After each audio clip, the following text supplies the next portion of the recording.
Welcome back to new video. तो इस video में आपको बताऊंगा कि आपको अपने वीजा इंटरव्यू से पहले क्या करना है इंडिया में यूएस कॉन्सुलेट में। मेरा क्या था कि मैंने सितंबर में मेरा एक इंटरव्यू हुआ था जिसमें मैं बायोमेट्रिक्स के लिए मुंबई गया था और इंटरव्यू के लिए मेरा दिल्ली में था। तो उसमें एक दिन पहले आपको क्या करना है, क्या डॉक्यूमेंट चाहिए, वो इस वीडियो में मैं आपको बताऊंगा। तो जब आपका बायोमेट्रिक्स होता है तो उसमें आपको अपना पासपोर्ट रिक्वायर्ड होता है और आपका DS 160 रिक्वायर्ड होता है और आपके जो सपोर्टिंग डॉक्यूमेंट्स होते हैं वो रिक्वायर्ड होते हैं।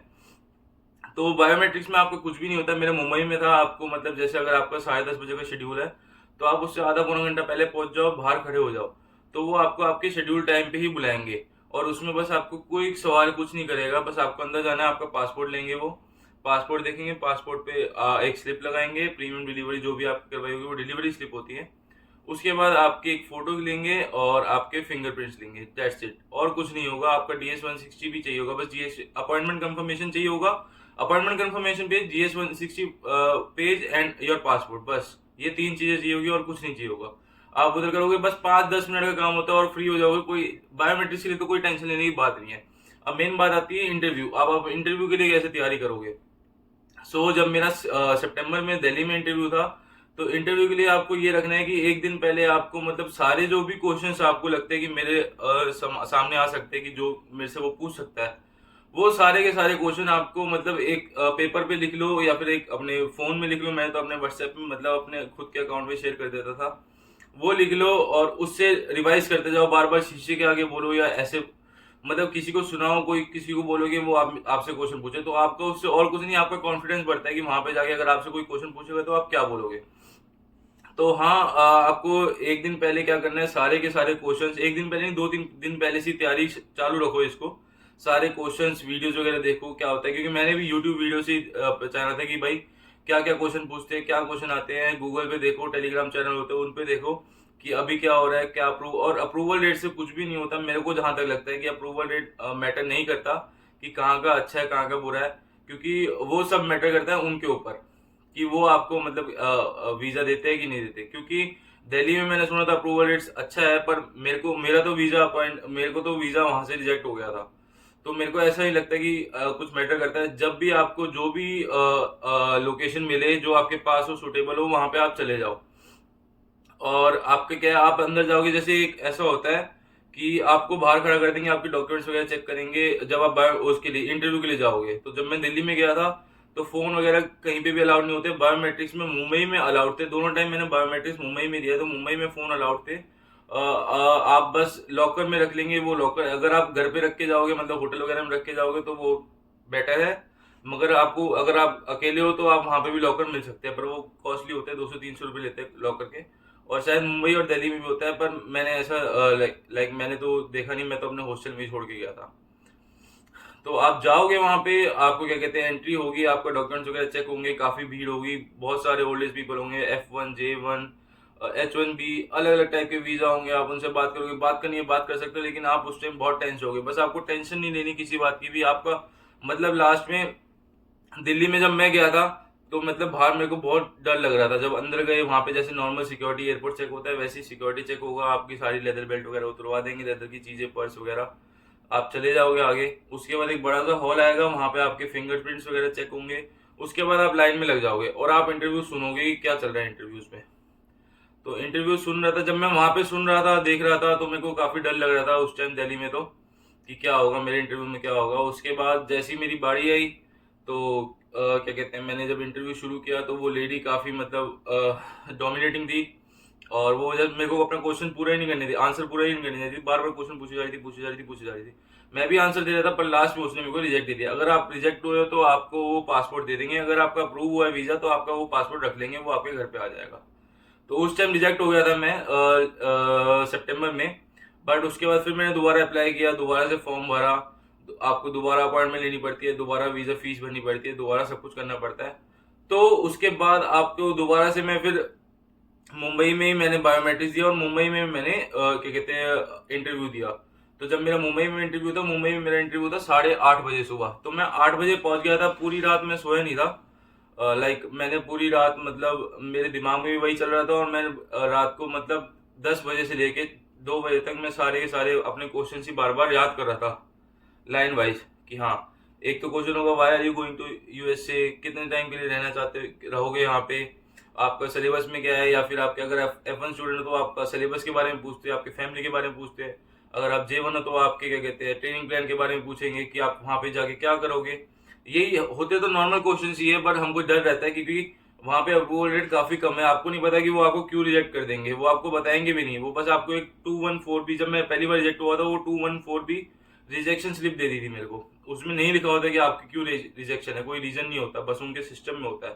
तो जब मैं दूसरी बार गया तो मेरे को काफी डर था क्योंकि मैं पहली बार रिजेक्ट हो गया था और उससे पहले मेरे दोस्त भी 2 बार रिजेक्ट हो गया था। तो मेरे को काफी डर था, मैं ज्यादा होप्स लेके भी नहीं गया था कि मेरा होगा कि नहीं होगा। बट फिर मैं जब अंदर गया तो अब डर आपको मैं बता रहा हूँ कि आपको वहां पे ऐसा माहौल होगा कि आपको डर लगेगा ही लगेगा। आपको मतलब देख के थोड़ी सी एंजाइटी होगी होगी, क्योंकि वहां पे 100 बंदा है, सामने रिएक्शन हो रहे हैं, सब कुछ हो रहा है। आपको लगेगा कि आपको बैक ऑफ द माइंड वही चलता रहेगा कि भाई ये क्या हो रहा है, कैसे होगा आगे। बस आपको घबराना नहीं है, आपने क्योंकि कुछ गलत काम नहीं किया है। आप जो हो वो सामने उसके रख दो। कुछ भी वो मांगे ना आपका पेपर, जैसे मेरे को एक बंदे ने सजेशन दिया था जब मैं हॉस्टल में था, क्योंकि मेरे हॉस्टल में 10 बंदे रह रहे थे और वो सारे के सारे F1 के थे। तो उन्होंने मेरे को सजेशन दिया था एक दिन पहले, जब उनका अप्रूव हो गया था, दोनों का, 2 दोस्त थे, उन दोनों का अप्रूव हो गया था F1। तो उन्होंने मेरे को सजेशन दिया था कि जब भी जाओ ना आप डरो मत। अगर वो कुछ भी पूछे ना, आप सीधा अपना फोल्डर निकालो और अपना वो दो, कागज दो कि भाई अगर ये है, इसका डॉक्यूमेंट ये रहा। मतलब घबराओ मत, उनको कॉन्फिडेंस दिखाओ, बस कॉन्फिडेंस दिखाओ। तो हाँ, मैंने भी यही किया। जब उसने मेरे से पूछा कि जैसे मैं जॉब कर रहा था, तो मैंने उसमें DS 160 में लिखा नहीं था कि मैं जॉब कर रहा हूँ। तो उसने मेरे से पूछा कि आपने लिखा क्यों नहीं है, तो मैंने सीधा अपना फोल्डर खोला, मैं अपना ऑफर लेटर दिखा रहा था वहां का। तो इससे उसको लगा, उसने बोला ठीक ठीक ठीक। तो वो देखेंगे नहीं, वो कोई कागज नहीं पढ़ेंगे तुम्हारा, वो तुम्हारा कॉन्फिडेंस देखेंगे, तुम्हारी बातचीत कम्युनिकेशन देखेंगे कि भाई तुम कैसे बात कर रहे हो। तो मैं जब गया वहां पे लाइन में, सॉरी मैं बीच में कट कर देता हूँ। तो जब मैं वहां पे गया लाइन में, तो मतलब मेरे को पहली बार तो क्या कहते हैं, मुंबई में बहुत बड़ा हॉल था। जैसे दिल्ली में तो अलग अलग था, मुंबई में एक ही बड़ा हॉल था, कम से कम 100 बंदे थे। तो मैं जब वहां पे गया तो क्या कहते हैं, पहले उन्होंने नाम पूछा और अपना मेरा DS फॉर्म लिया। उसके दूसरे काउंटर पे गया तो उसने मेरा फिंगरप्रिंट्स वगैरह लिया। फिर तीसरे और दोनों काउंटर मेरे को लगा मेरा इंटरव्यू हो रहा है। तो मेरे को ऐसा लग रहा था, तो मैं घबरा जा रहा था। 2 बार घबरा के ना मेरी पूरी फट के पास हो गई थी। उसके बाद मैं साइड में आ गया, मैं कहा अब ठीक है, अब 2 बार हो गया ऐसा, अब तीसरी बार ठीक है। तो फिर मैं, इतनी लंबी लाइन होती है, सबको देख रहा हूँ, इधर उधर मुंह देख रहा हूँ, कोई आपस के रिश्तेदार होते हैं तो वो आपस में बात कर रहे होते हैं, सब कर रहे होते हैं, तो मैं उनको देख रहा हूँ। फिर जब मेरी बारी आई तो मैंने क्या किया कि मेरे को, मतलब आप बंदा देखते रहते हो कि कौन सा क्या है, कौन सा किस मूड में, रूड है या कैसा है। तो मेरे को एक ब्लैक पर्सन था वहां पे, वो खड़ा हुआ था और बाकी सारे बैठ के काम कर रहे थे। तो मैं उसके पास चला गया। ऐसा है कि एक रो शिफ्ट कर दे सकते हो आप आगे पीछे, अगर आप देख के, क्योंकि उससे एक दिन पहले भी एक बंदे ने रो शिफ्ट करी थी, मेरा दोस्त वहीं पे था जो हॉस्टल में था, उसने बताया कि उसने रो शिफ्ट करी, तो सिक्योरिटी वाले ने बोल दिया, तो वो उसके नजर में आ गया कॉन्सुलेट के। तो उसने सीधा 2 क्वेश्चन में रिजेक्ट कर दिया। अगर आपको उसकी नजर में भी नहीं आना, उसकी नजर में बुरा नहीं बनना कि हाँ भाई मैं गलत काम कर रहा हूँ, मतलब वो पहले ही, वो जब दूसरे का इंटरव्यू ले रहा है वो आपको देख ले कुछ ऐसे उल्टा सीधा काम करते, तो वैसे ही बैड इंप्रेशन जाता है। तो चुपचाप आप खड़े हो जाओ वहां पे, सीधा आपके आगे 3 बंदे होंगे, आप सुन सकते हो कि वो क्या पूछ रहा है, क्या पूछ रहा है। तो आप वहां पे आगे जाओगे, धीरे धीरे आगे जा रहा था। उसके बाद मैं पहले गया, मैंने अपना पासपोर्ट दिया, DS फॉर्म दिया, उसने देखा। उसने मेरे से पूछा कि क्यों जाना है, तो मैंने बोला ऐसे ट्रेनिंग के लिए जाना है। तो वो कहता है ट्रेनिंग इंडिया में नहीं होती। तो मैंने बोला कि नहीं, इंडिया में मेरे को ऐसे ट्रेनिंग नहीं मिलेगी, मैं इंडिया में एक ही जगह कर सकता हूँ, बाकी 4 जगह। ऐसे ही उसने फिर मेरे से 2 क्वेश्चन और पूछे कि आपने पहले, मतलब जैसे मैंने बताया कि DS फॉर्म के बारे में पूछे कि आपने उसमें डाला नहीं है। उसके बाद उसने पूछा कि कितने टाइम के रहने वाले हो वहाँ पे आप। तो मैंने बोला मेरा 1 ईयर का प्रोग्राम है ट्रेनिंग तक का, उसके बाद वहाँ तक रहूँगा। तो हाँ, उसके बाद फिर उसने वो कुछ टाइप करते रहते हैं साथ साथ और आपको देखते रहते हैं, तो आपको बोलना, साथ साथ बोलना है। उसने मेरे से ये भी पूछा कि आपका फेवरेट सब्जेक्ट कौन सा है, या फिर जो ट्रेनिंग में फेवरेट पार्ट कौन सा है। ऐसे ही आप F1 स्टूडेंट से वो पूछ सकते हैं कि फेवरेट सब्जेक्ट कौन सा है। और वो, हाँ, और वो ये भी पूछते हैं कि आपका लेक्चरर कौन है, टीचर कौन है। तो ऐसे ही मैंने भी अपना सारे हेड वगैरह जो यहाँ के हैं वो मैं याद करके गया था कि हाँ वो हेड है यहाँ पे, मैं उनके अंडर काम करूंगा।